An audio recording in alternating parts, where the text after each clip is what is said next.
So good afternoon, officially. We did hit the noon hour, so we're good, we're golden. My name is Erica Jane Christian. I'm a program coordinator here with Ketchikan Museums.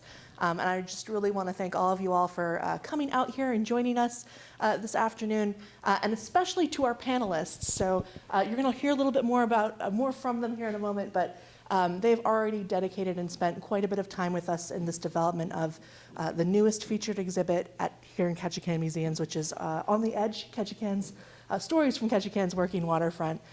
So we're excited to have them and learn more, and I would invite all of you, after this program is done, that exhibit space is open. We'll actually be walking through. I think we have a little bit of time to walk through with the panelists in that exhibit space, which I think is like totally dynamic and cool. And there will be some time for questions after we kind of have our panel discussion here. And that panel discussion is going to be moderated by our own curator of exhibits, Ryan McHale. So Ryan, I'll hand things off to you. All right, cool.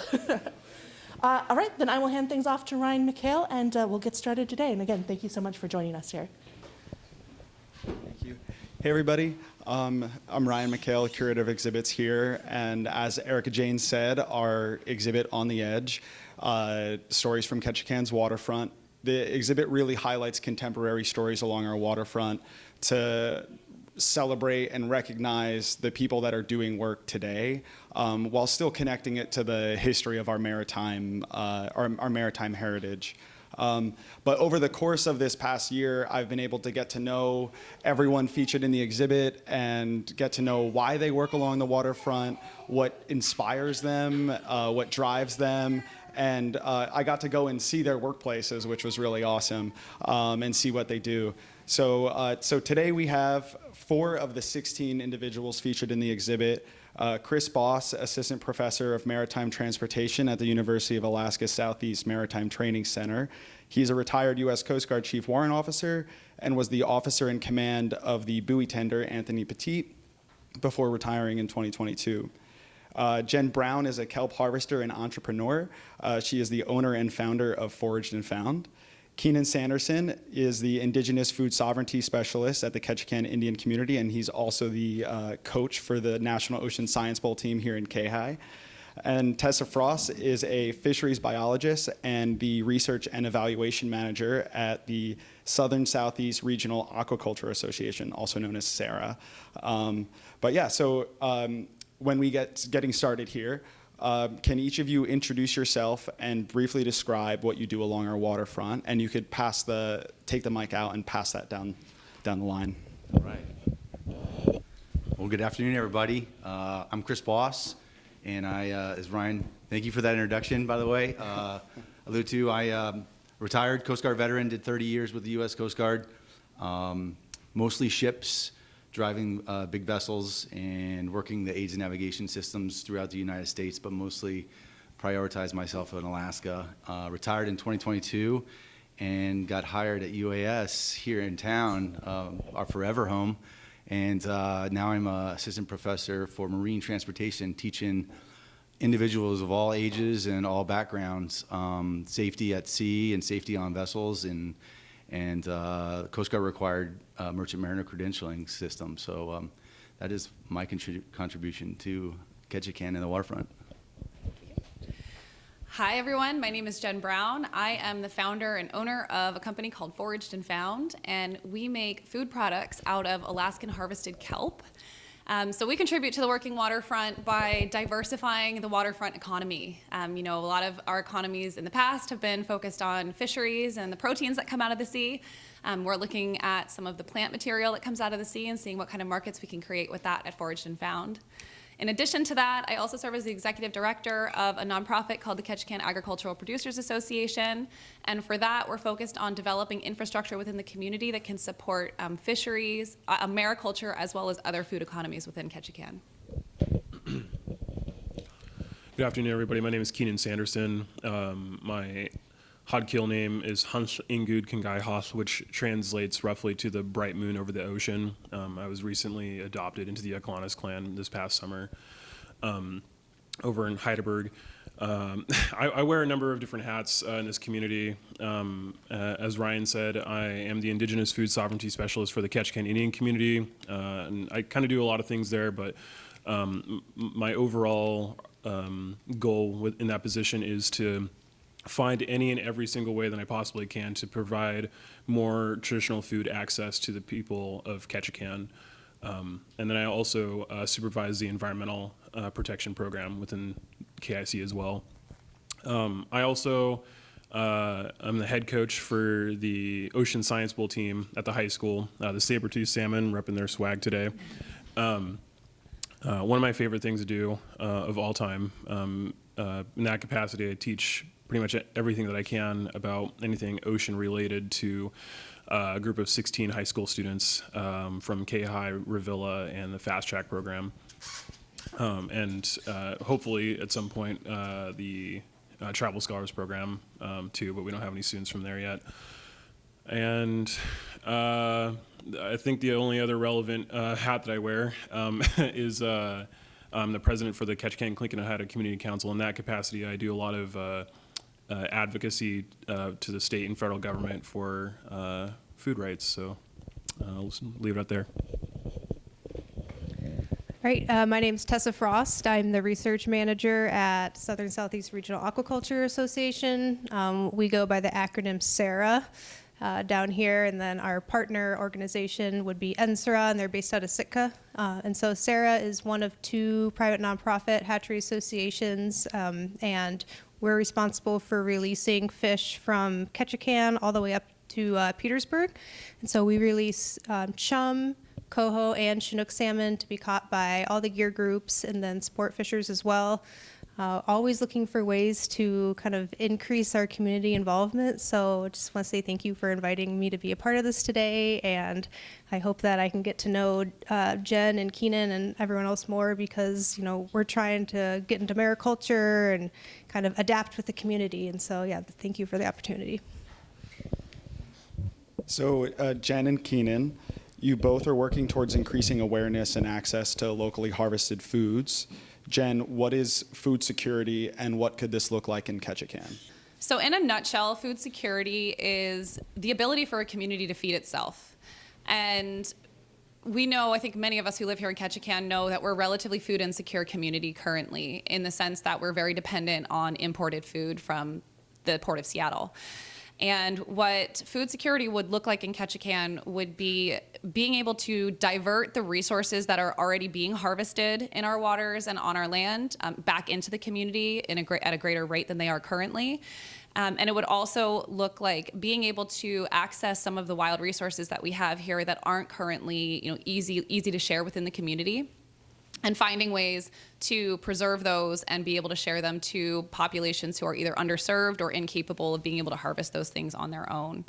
That could apply to cultivated foods as well as wild harvested foods, but we know that here in Southeast Alaska there is such a strong subsistence culture and a lot of resources that Mother Nature provides freely to the community, and so it's a matter of just harnessing those and making sure that they find their way sustainably to the people who need them within Ketchikan. Jenn, just one follow-up question. You had mentioned your work at Kappa, and you're actively working on trying to create a food hub here in Ketchikan. How could that, what would that look like, and how could that actually lead to food security here? So with the food hub, we did from 2021 to 2023, we did a needs assessment across the community to really understand what is blocking our local community from being able to access food that's grown and harvested within the community. And the number one gap that we found was infrastructure, certified infrastructure. So that's things like kitchens, processing space, cold storage, et cetera, that really allows people who are growing or harvesting food locally to be able to process it in a compliant way that can then be sold onward to a consumer. And the food hub that we're looking to develop with Kappa has several core functions. The primary 2 is a commercial processing space that's going to focus mostly on fisheries and mariculture resources, since those are our biggest resources that we have access to. A shared community kitchen that would be open for just about any use that a DEC-approved kitchen could be used for. And then public cold storage and public ambient storage for any producers who are manufacturing products or harvesting products, as well as a educational space so that we can increase the technical capacity of any producers within the community who want to get certified in various things but can't travel out of the community to do so. Thank you. And Keenan, in line with that, what is food sovereignty, and what could that look like in Ketchikan? So I think it's really important to note the definition, the difference between food sovereignty and food security. They oftentimes get intertwined with each other, and like they're related, but they have entirely different meanings. I definitely agree with Jenn here on her definition of food security, the ability of our community to be able to feed themselves. I wholeheartedly stand with that. Food sovereignty, on the other hand, it's a little bit more.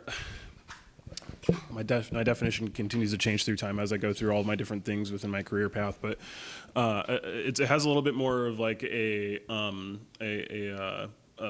want to say political aspect to it, but that's kind of the only way to like simply explain it, is that you have the ability to dictate within your marine or terrestrial environment to be able to, like, you have the access whether somebody above you says you have the access to that food or not. And that's what a lot of my work does through the Ketchikan Indian community and through Klinkin and Haida. I've in 2022 alone, I must have spent like 80 days in Anchorage at fisheries and wildlife regulatory meetings with the North Pacific Fisheries Management Council, the Board of Fish, the Federal Subsistence Board, Board of Game, Pacific Halibut Commission. There's unfortunately way too many regulatory bodies that cover all these different resource management species. But that's something that all of Southeast Alaska generally has a struggle with, because not only do you have these governments who have like a say, and not even a say, but they have discretion over how all these different allocations are distributed between different user groups. But you also have, oh my gosh, I had a thought and I'm trying to remember what I was trying to say. But essentially, like in my personal opinion, we are very, very restricted on what we can actually have access here. And I don't want to get too much into the weeds with my personal opinions about how natural resource management should be conducted, but essentially being able to have just literally as personal sovereignty, being able to go out and go either shoot a deer or go catch a king salmon out on the channel here. It's something that it's compared to what has been happening in the past, we are severely restricted on now. It's complicated, but I hate saying that. I hate saying it depends, and I hate saying it's complicated, but that's really what it is. It's really, really complicated management of these resources and being able to allocate it properly amongst different user groups. So I'm not sure if that was a great way to answer your question, but that's what I have for you. Well, what do you see as the end goal for food sovereignty in Ketchikan and access to these resources? What future can you imagine with that? Well, one of the biggest things that I've always advocated for is for tribal sovereignty. And I understand this is, again, kind of another political thing, but there really is a difference between federally recognized tribal governments and everybody else. And it sounds like an awkward way to say, but that's like the honest truth my truth that I have.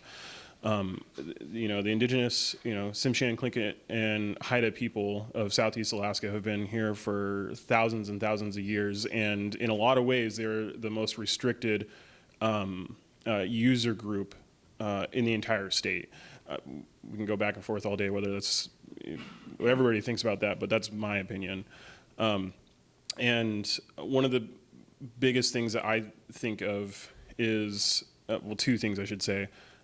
One, tribes should generally either have an equitable representation seat at any of these regulatory bodies, so like the Federal Subsistence Board, and that's actually one piece of news that just came out a couple of days ago, or maybe a couple of weeks ago. The Department of Agriculture and the Department of Interior is actually proposing to add tribally designated seats on the Federal Subsistence Board, which I think is awesome. It hasn't passed yet, but it's something that the government is trying to implement. I hope other regulatory entities follow suit on that. The federal government's a little bit more, I don't want to say generous, but they are more generous with that than the state is, but I digress. And then the other aspect of it is whether tribes have a seat at the table or not, they should generally be consulted when any sort of decision is being made on any environmental natural resource management decision, whether it be, I don't know, I can spew off a lot there, but tribal consultation and equitable voice at any regulatory body. Thank you. Tessa, working as a fisheries biologist, what influences growing up led you to a career in fisheries management? Yeah, that's a good question. I have a master's in fisheries biology, and I think people in this room realize that's a thing, but a lot of people don't. They're like, wow, you can get a degree in that? I'm like, yeah, there's a lot to learn about salmon and all that. So growing up, my dad was a biologist for Department of Fish and Game when there was a bunch of herring here. So he helped manage the herring fishery, and I was very fortunate to be exposed to that opportunity. Growing up, he would go out on dive trips all the time and just be a part of these really cool research projects. And I ended up moving down to Michigan for high school, and just the fact that that type of job exists and that you can do that for your career is really, it's eye-opening to a lot of people. And so I came back to Ketchikan, or I came back to Alaska as soon as I graduated from high school, and decided to pursue a job in fisheries, and was able to, try out a bunch of different jobs and figure out what I like and don't like. But, now that I'm in this position, really what I see as my role, in addition to, managing fish, which I will say we don't manage any of the fisheries, we just help put them out there, and within the association keep track of our fish. But I would just love to see, more people in the field that are not necessarily the traditional person that you might think as a fisherman or a biologist. The association has around 75 full-time employees, and I can probably count on one hand how many of them are female, and half of them work for me.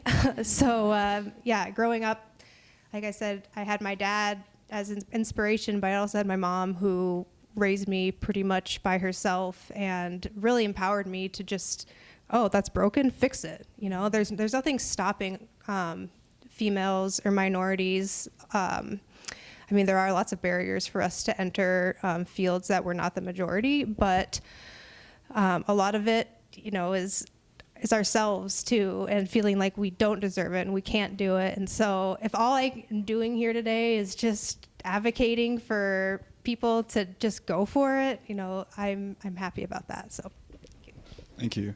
You had shared a story about how salmon are a part of you, and starting when you were in the womb. Would you be willing to share that and how you've continued that legacy?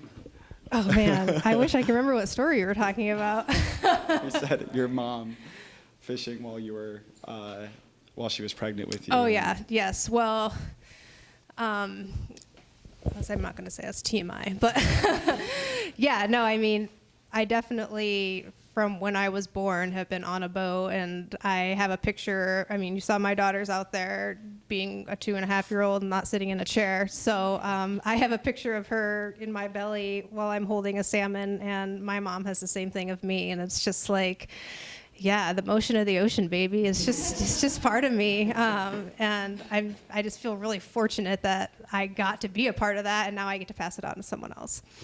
Thanks for sharing that. Now down to Chris. Chris, now that you are retired from the Coast Guard, how is your role at the Maritime Training Center really a continuation of the work that you've been doing for 30 years and the importance of safety on the water?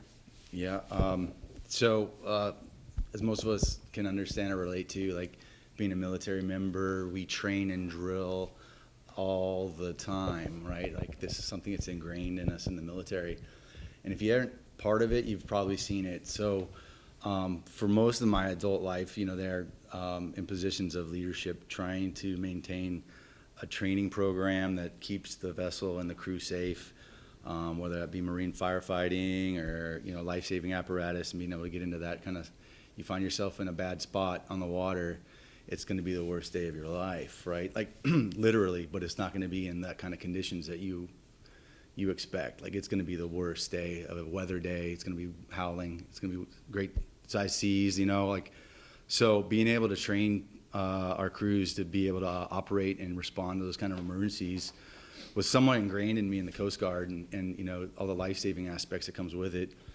And so after I retired, not knowing what I was going to do career-wise or if I was going to have another one, the job at UAS popped up and some friends recommended it, and I applied, and it kind of lent itself to what I was already doing in the fact that I was a retired skipper of the boat, but I kind of led the training, instilled it in my younger folks and get it in their heads that it's important and that it's not just because we have to, right? It's because it may call on your life to save yourself and someone else, right? So when I'm, teaching these classes to these younger mariners, trying to keep them interested, and older mariners, right? I get a huge gamut of age groups, and it's pretty refreshing in that I get to deal with everyone from all aspects of our community. If they're tourism and what have you, and fishing and ferry service. So being able to interact with those folks and continue on that mission and take it from like a national level where I serve my country, right? But now I get to serve my community is what I want to, kind of focus on and give back to my local folks, and give whatever I have to offer. I want to share it with them to make sure that they're safe on the water. And they go and do what they need to do, and they come back to their families and friends, right? So that's how I kind of see it. Thank you. I've now got a question for the whole panel, and you guys pass the mic. But work along our waterfront is facing a shortage of skilled workers. What are your thoughts on how we can recruit and retain workers, and how can we bring in and train the next generation? Thoughts? I got the mic. You want me to go? I'll give you my take. All right. Well, being at the university, right, we get tourism industry, we get the AMHS folks coming through. We have the Alaska Sea Pilots come in and train with us. We're pretty diverse in that fact. And then we have the tourism, Allen Marine. We've done some things with them. Lighthouse. We've got all the mariners that are out there on the water coming through. So it's word of mouth for us, really. But I can tell you there's a critical shortage of mariners globally. And so just that word of mouth, reaching out to our community, to you all out here in the audience. You come through the Maritime exhibit here and you see all the things that, the great things that everyone's doing here in this community. We try to reach out to the high school. They have a Maritime program there that is, we try to interact as much as we can with them. And just, again, going and spreading the word about what there is available and how they can be successful doing these kind of things, I think is pretty key. Thank you. I think, everything that Chris said, absolutely 100% agree. I think that to add on to that, I would also say investing in innovation in what is happening in the waterfront is going to be important. So I'm going to bang the mariculture drum probably more than once in my responses, but kelp farming is something that is really becoming much more of a area of focus for the whole state of Alaska. And there's been a lot of federal money that's come into the state to support the growth of the industry. But it's also going to take the communities to also within Alaska, including Ketchikan, to really figure out how to devote their time, resources, and energy into the industry as well. And that involves, taking the risk and starting a kelp farm, or taking the risk and starting a value-added production company like Foraged and Found, and really finding ways to put this material into mainstream marketplaces. And so I would say that, that and paying good wages is probably going to be the easiest way to get people to increase the size of the waterfront workforce. So this is where I get to brag about my team. Like I said earlier, I coach the academic ocean science team at the high school. I've done so for the past 4.5 years. And just like a little bit of brief background of it, what our competition does is students are tasked with like learning pretty much anything and everything that they can about marine sciences, marine policy, maritime, marine engineering, all that kind of stuff. And if it deals even loosely related to the ocean, it's fair game for our competition. It's the main part of it's kind of set up like Jeopardy, but I think one of the more useful aspects of our program is that as part of our state competition, they actually have to do a research project that is put up against every other team in the state, where they write a 15-page academic research paper and then a 15-minute formal presentation in front of University of Alaska Fairbanks judges. And I was also part of Ocean Science Bowl when I was in high school, and let me tell you, this is by far one of the most the one thing in high school that prepared me for college or post-high school, especially with public speaking. It doesn't look like it now. I'm not the best public speaker out there, but I can guarantee you, if I didn't have that experience with Ocean Science Bowl, having to go speak in front of hundreds of people at our state competition on a topic that I definitely wasn't an expert on, but I was tasked with learning and then teaching to other people, it definitely helped me to prepare me from where I'm at now. And those research projects, they change every year. Like this year was all about deep sea extraction of resources, where my varsity team wrote about extracting geothermal energy from hydrothermal vent systems off the Aleutian chain. And then my JV team wrote about lithium extraction from the deep ocean. But they're usually generally really relevant topics to Alaska. Like 2 years ago, there was one, or the entire theme was all about mariculture. Whether it's just in general. So I could talk about this so much. It's like my favorite thing of all time. But one of the things that I do with this program is I have to teach a set curriculum of we have an oceanography book and a marine biology book, and that's what we have to go through first. But whenever we have time, and which is generally most times, I try to do a lot of place-based learning about what's going on within our community of Ketchikan and around the state of Alaska. On things like what's going on with the Ooligan on the Unique River, what's going on with rockfish around southeast Alaska, what's going on with the walleye pollock trawl fishery in the Bering Sea, all that kind of stuff. Because I think it's really important whether these kids get involved with being a fisheries biologist or fisheries manager, maybe they go be a boat captain on a seiner or a troll or something. It's very possible that these kids will never do anything like that, but as long as they're continuing to be engaged, and if they stay in Alaska, they have an opportunity to put their voice whenever decisions like this are being made. Not only do we do this in Ketchikan, and since this is my favorite thing ever, and I have no life relatively, I do my best to try to fundraise for these kids to get them into opportunities that otherwise they would never would have had.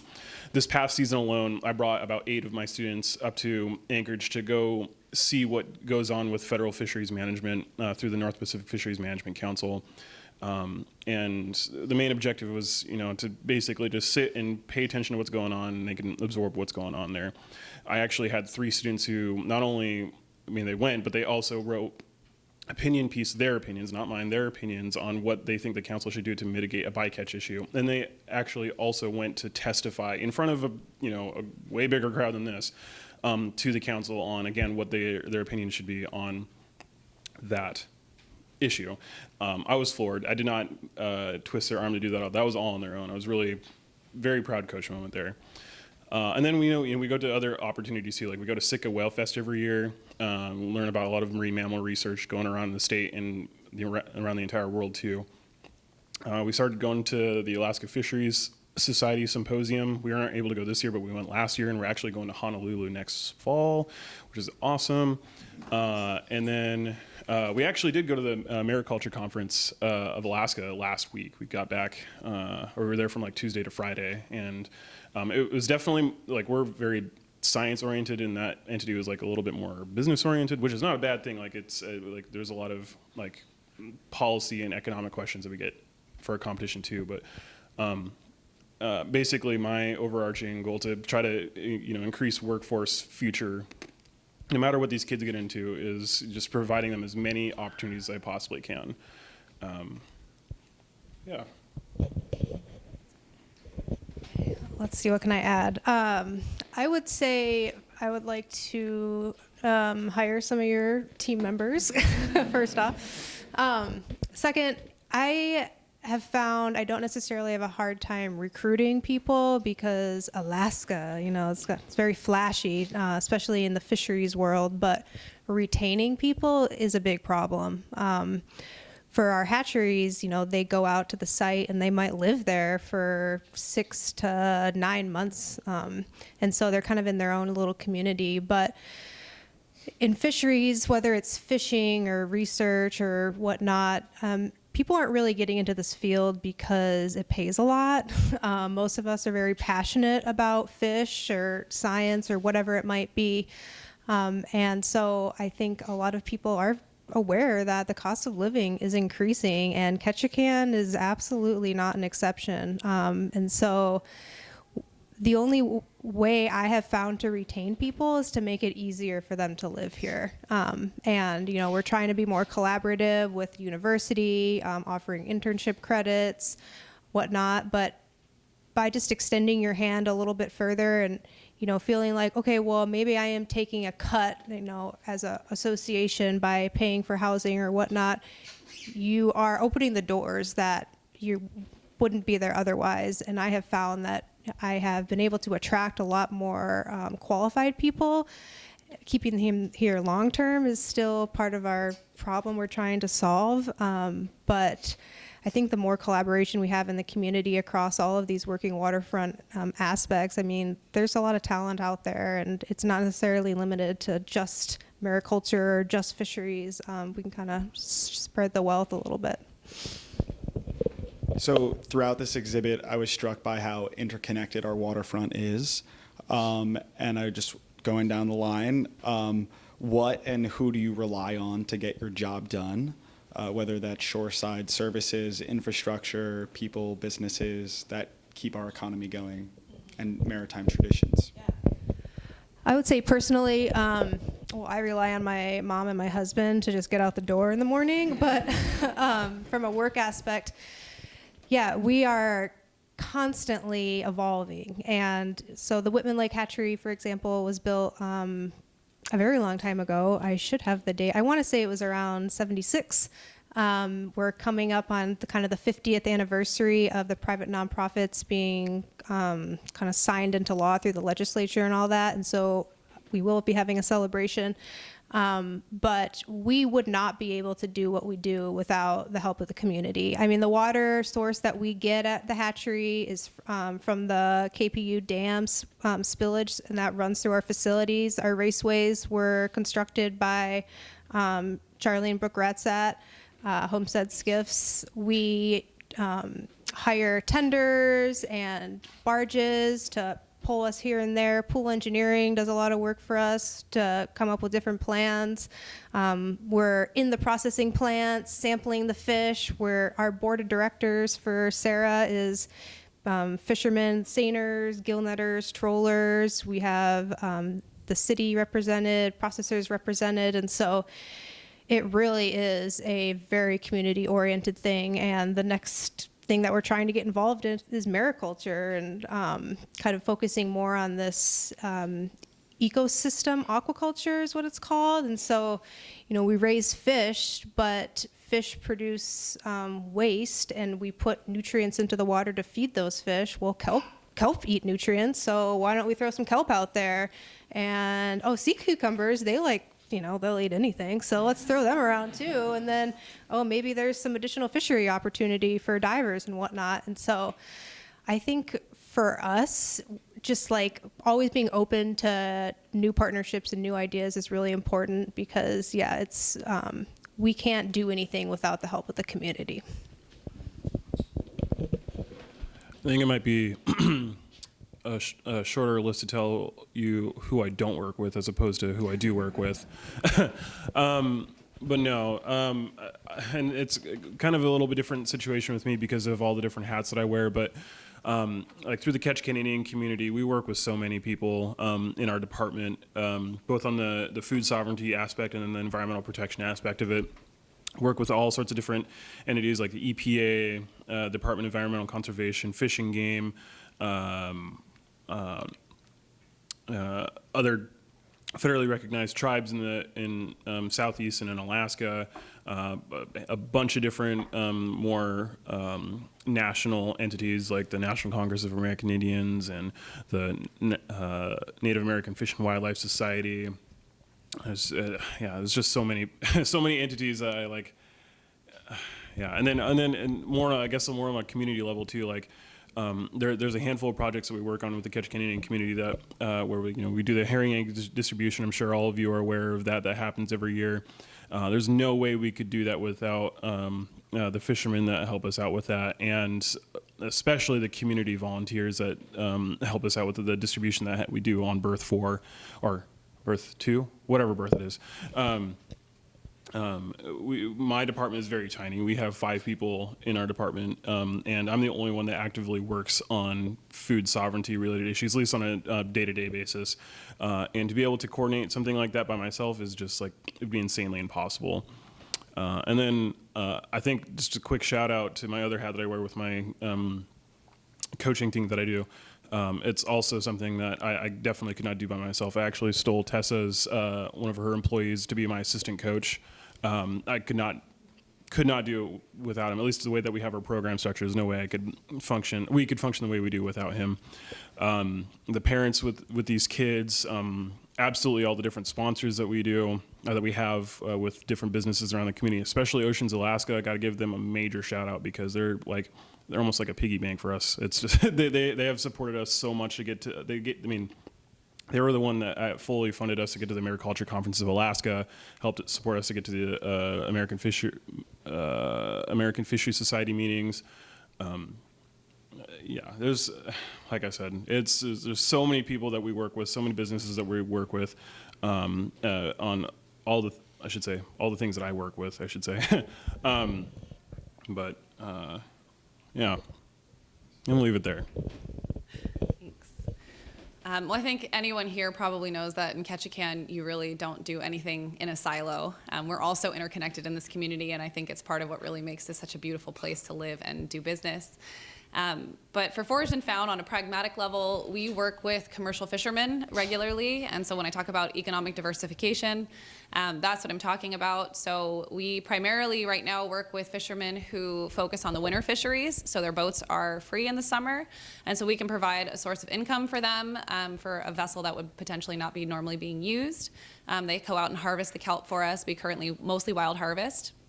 We're also working with kelp farmers as well, working to get their technical capacity built up so that we can start not just taking wild harvests out of the economy, out of the environment. And then we work with some of our processors as well. So EC Phillips has also been a partner to us in helping us with cold storage and some processing and diverting their very limited resources that they have in the summer season to help us get some kelp packaged up and shipped out. So. But really, even beyond the pragmatic pieces, it's overall just the amount of support within the community on a sort of like emotional and mental level. Starting a business is not easy on its own. Starting a business making food out of something that nobody eats is even harder.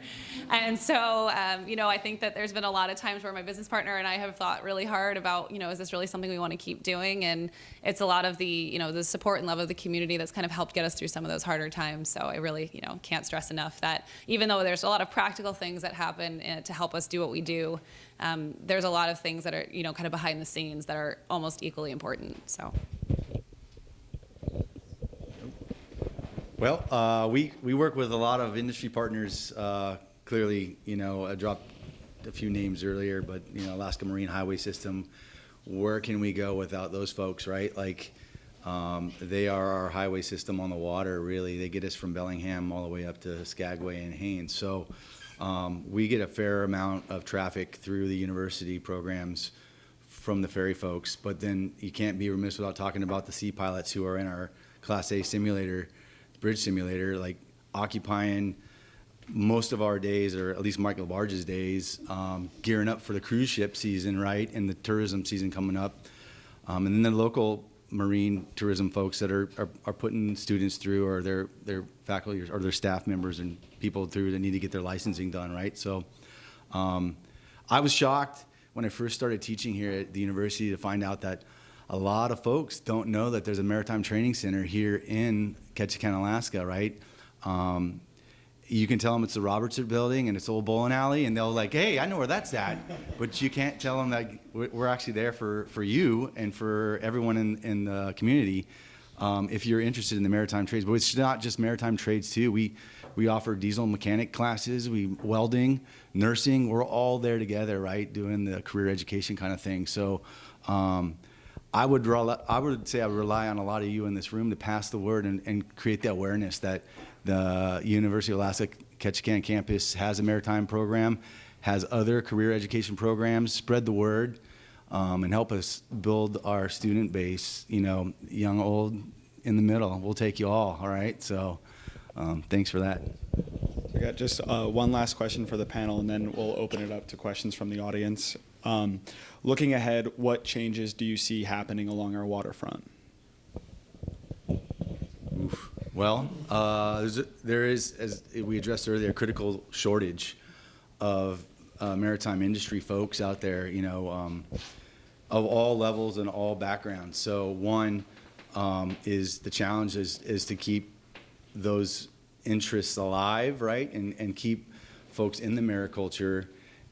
In the Coast Guard, like we're short, you know, after I retired, I still am a Coastie at heart, right? Like I look back and they're offering all these bonuses for sailors and men and women to come into the Coast Guard, and they can't keep people in. You know, geez, just trying to keep the word out there that there is something available. Not everyone wants to, you know, take the 4-year degree or the 6-year degree or be a doctor or whatever. And hey, like, listen, I was one of those folks, and it's working out okay, right? Like it's okay to be diverse and to do different things out on the water, man. That's what life's all about, and that's why we live here in Alaska. And you know, just keep it alive, I think, is the biggest struggle and challenge, right? But technology is also a challenge, because some of these vessels coming out nowadays are, you know, super light years ahead of everything that a lot of us have been on, and understanding that technology and getting the training, which we can provide some of it, but like it's a lot of hands-on stuff. It's scary stuff, some of that technology out there. So that's another challenge. Thanks. I think that I would love to see, you know, a shift towards the trades, or towards, you know, the less white collar jobs that tend to dominate the waterfront, working waterfront. And I think that on the flip side of that as well, there might be also some movement towards some like automation, mechanization, and like a need for potentially more high-skilled positions for all of this new equipment, the new technology that would be coming out, and finding ways to, you know, make sure that there's still the human element involved in that in the right way, in the right capacity, and making sure that, you know, the oversight of everything is still, you know, happening the way it needs to. And, you know, as always, I hope that the Working Waterfront will involve many more kelp farmers and harvesters and folks who are thinking about what already exists here, how we can be sustainable stewards of that, and making sure that we're, you know, tracking what we're doing with farming and wild biomass and all of that, of the species that already exist here, making sure that, you know, we're being good stewards of it, so there is a working waterfront to work in the future. So I'm going to probably start off a little bit more gloom, then try to go to a little more happy sunshine stuff towards the end of my response here. But short term, I definitely think there's a lot of adversities that our community, not even just Ketchikan especially, but all over the state of Alaska, that we're going to be facing here in the coming years. Just to name off a couple right off the top of my head, you know, like Metlakatla, just 2 short years, or a year and a half ago, however, not too long ago, they started seeing invasive species of European green crab starting to hit their shores, and they've been hitting them pretty hard. European green crab are a really voracious species that they're not economically, you can theoretically eat them, but there's really not much to them. So people, like, if they see them, like, they don't really bother with them. They're not like Dungeness crab or king crab where, if they see them, they're definitely going to get them.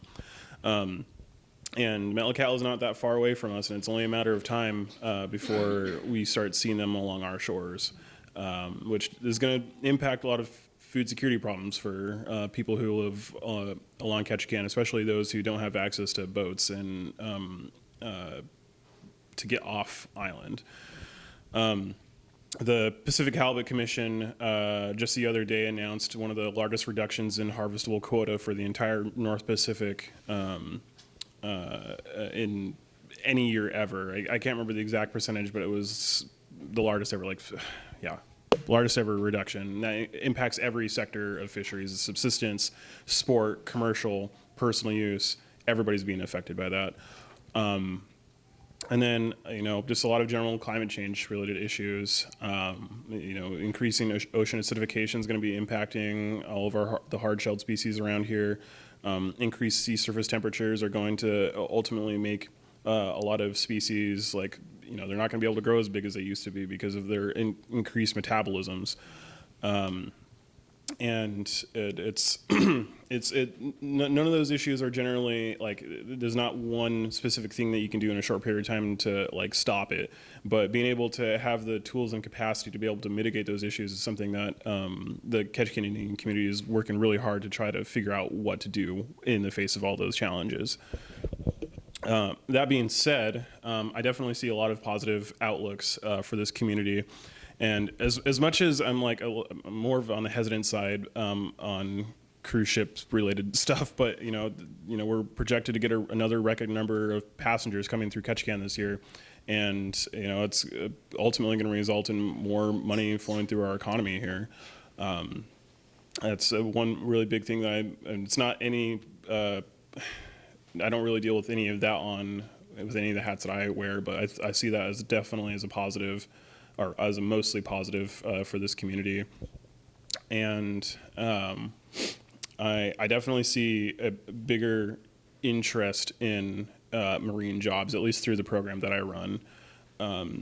It doesn't hit every single student that goes through our school district here, but I have at least 3 kids in my program who have more or less committed to pursuing fisheries and ocean sciences after high school.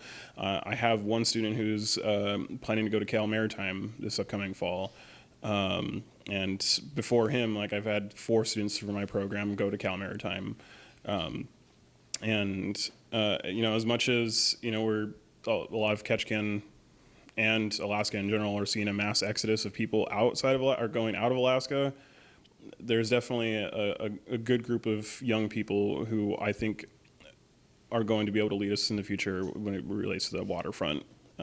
And it's kind of up to us old people to give them the tools and resources to go pursue that education wherever that may be and then come back.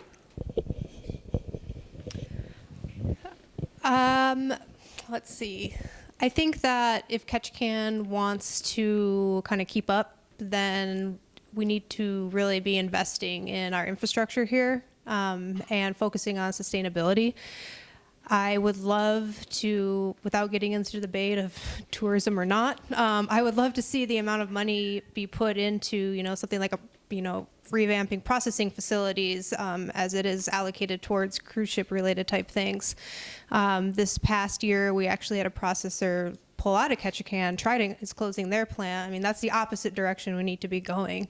The mariculture opportunities here are incredible. There's actually going to be a conference here in September being hosted by a Norwegian group, I believe, and this is a huge deal. I mean, tickets are $600. I was like, whoa. For Ketchikan, that's a big conference.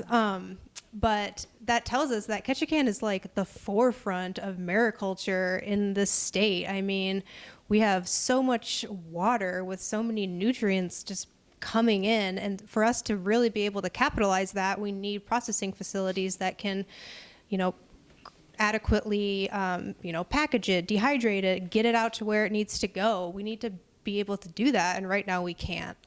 There's a lot of money available right now that I hope is going to come into Ketchikan, through the feds and different granting agencies, that hopefully people can use productively to, catch us up in those areas. But I would love to see it done in a more sustainable manner than it is now. I know there's a lot of challenges with being on an island and recycling and all of that stuff, but we live in one of the last untouched places in the world, and we want to keep that. We don't want to let that go away. And so as we develop these new infrastructure and come out with different products, let's do it with the mind that we need to be sustainable and start that way rather than trying to catch up.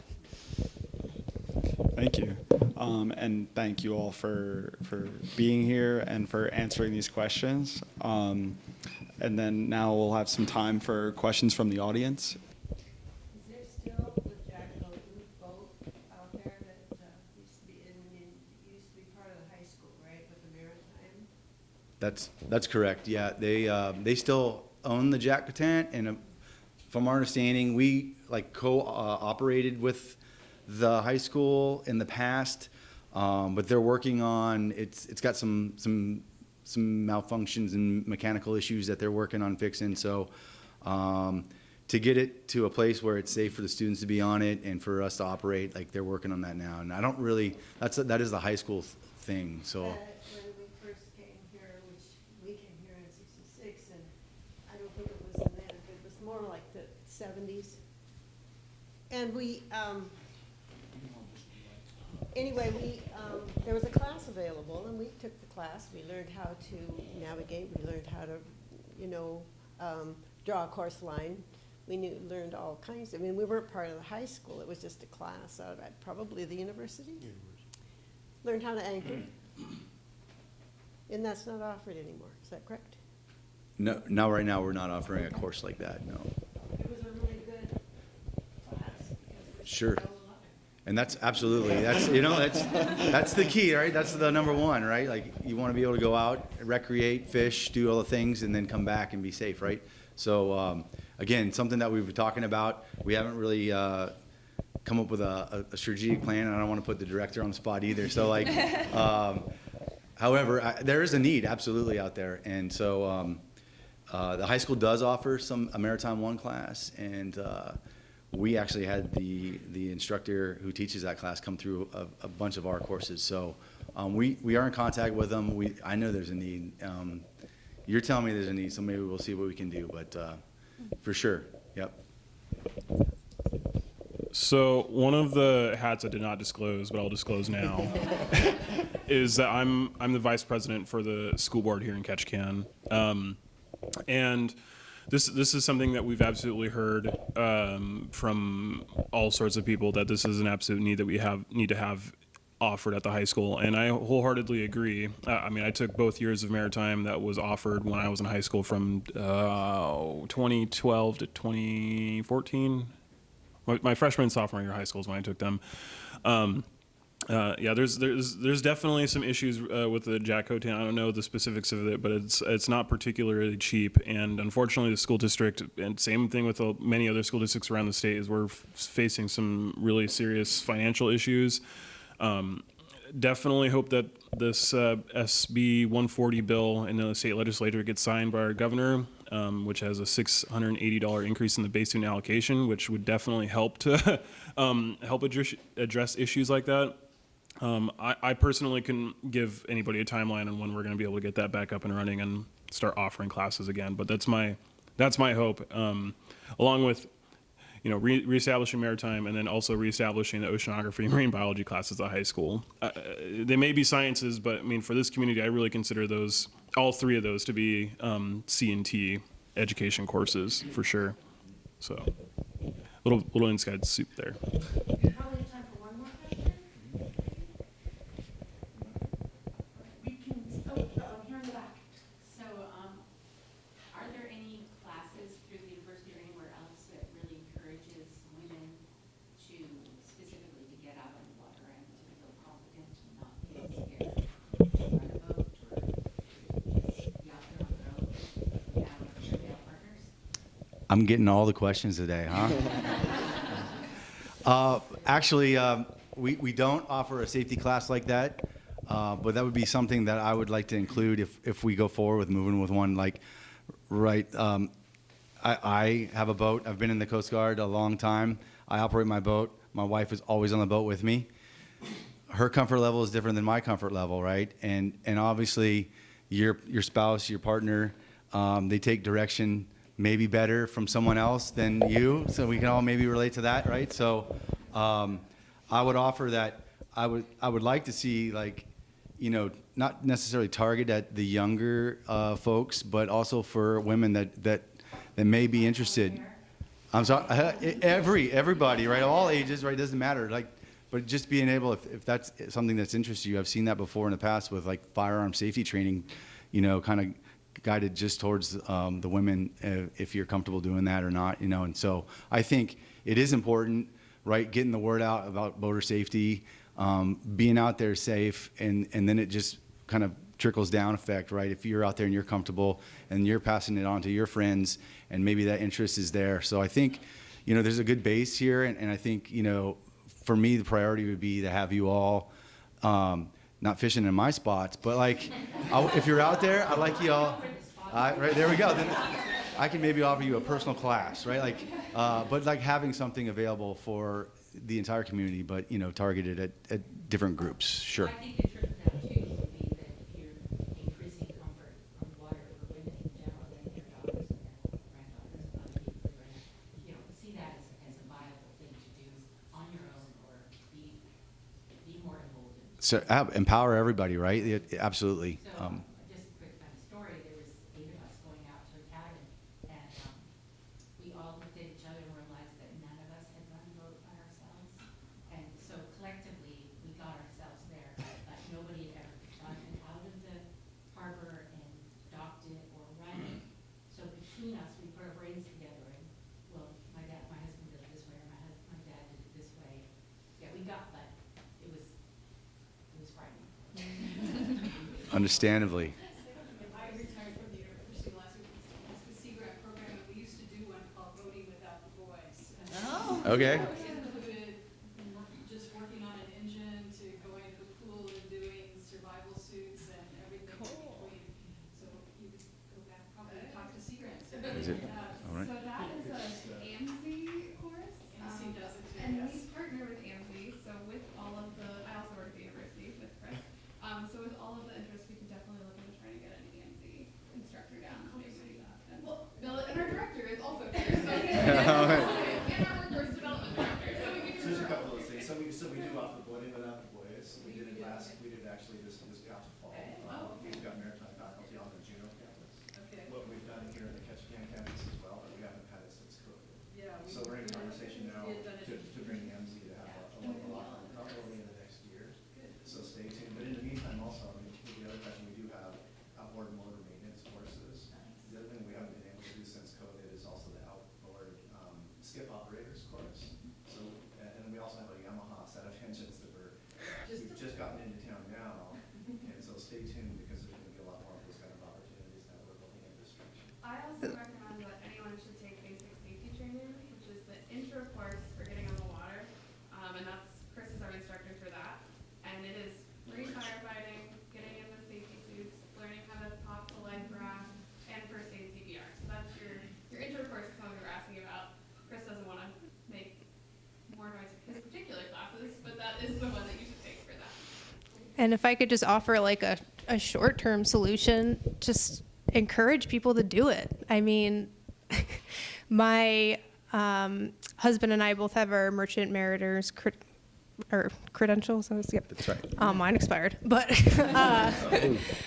he enrolled in the course, and we took the course when we lived in Juneau. I didn't enroll in it because I was like, oh, I'm not, I don't know enough. And he went to the first class and texted me and was like, there's literally a felon in here. Like, you are qualified. Come do it. Like, not to say a felon isn't, but like, why do I not believe in myself? And so, lean on the people that believe in you and help, like, encourage each other, because Bet will tell you that you can figure it out. I mean, I'm not encouraging people to make unsafe choices on the water, but it's actually not that hard to, YouTube how to go fishing and, throw a pole out there and maybe a salmon's going to bite it, but you're never going to know if you don't try. And what I tell my female staff members is just do it like a man. And if it breaks, it was going to break anyway because it's, made cheaply. So it's not your fault. Just go for it and do it. So we got one more question.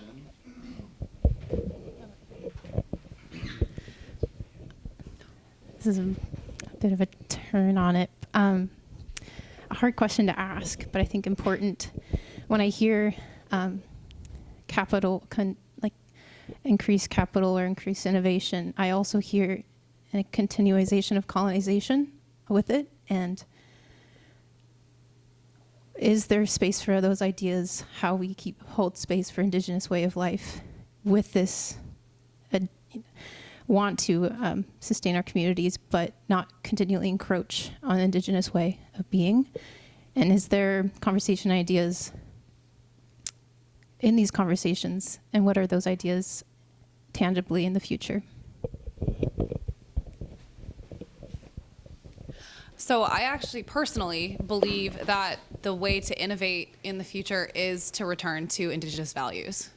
And I think that is really about being more communal, taking some natural resources but sharing to many, sharing to those who can't access them.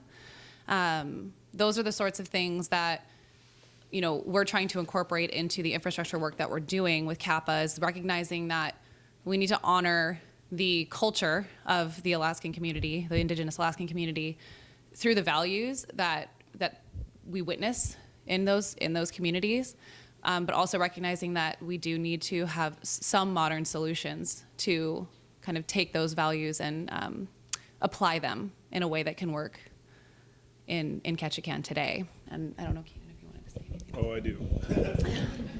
So I kind of touched on this a little bit earlier, but one of the things I think is going to be really valuable for anything that's going to be going on in our community moving forward, whether it's just fisheries management or all the way up to like different infrastructure that's being created and generated, is that I really think that it's important for tribal consultation to happen, and this is actually.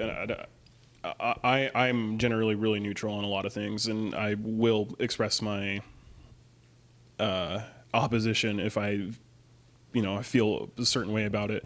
Mariculture is something that my work has been looking at fairly closely for the past couple of years. And I can tell you for sure that there's definitely a lot of hard feelings with our tribal council and in general the tribal community about water use resources that relate to different aquatic species. And the big one that I can pull off right now is black seaweed. That by far is one of the most important non-animal nutritional foods in all of Southeast Alaska, and people are scared that if that's going to be really commercialized, we might see it go away permanently in the wild. I don't want to say we. I'm not technically including myself in that, but there's a lot of people who feel a certain way about that. One thing that I definitely have appreciated since I have started working at KIC is the state doesn't. I have a certain feeling about the state. Don't get me started there. But the state doesn't require any businesses to do any tribal consultation with the Indigenous tribes in any community. However, this past fall, a new startup mariculture organization, I think it's okay to name drop them, the Pacific Kelp Co. They have two gentlemen who I never heard of them before. They don't even live in Ketchikan. They live somewhere down south. But they came to the tribe and were like, hey, this is something that we're planning. Let's work together to make sure that we're not impeding on any area that's going to be harmful to both the Indigenous people of Alaska, or Ketchikan and Saxman, Metlakatla, nor is it going to be harmful to any of the resources that we all utilize. They contacted us way ahead of their comment deadline. I think it was August when they first reached out to us, and the comment deadline wasn't even until the end of January or December. I thought that was incredible. Now, that without any sort of enforcement or requirement for businesses to do that. That's going off of the goodwill of these people doing these different things, and that's just like one small aspect. It's not just mariculture that we have, tribal people have concerns with. But I think that's one really good story to come out of this, is that if people are cognizant about what their actions can have certain consequences, and being able to mitigate those while still having some sort of either economic or whatever kind of benefit on the outside for all entities, I think is really, really important going forward. Yeah.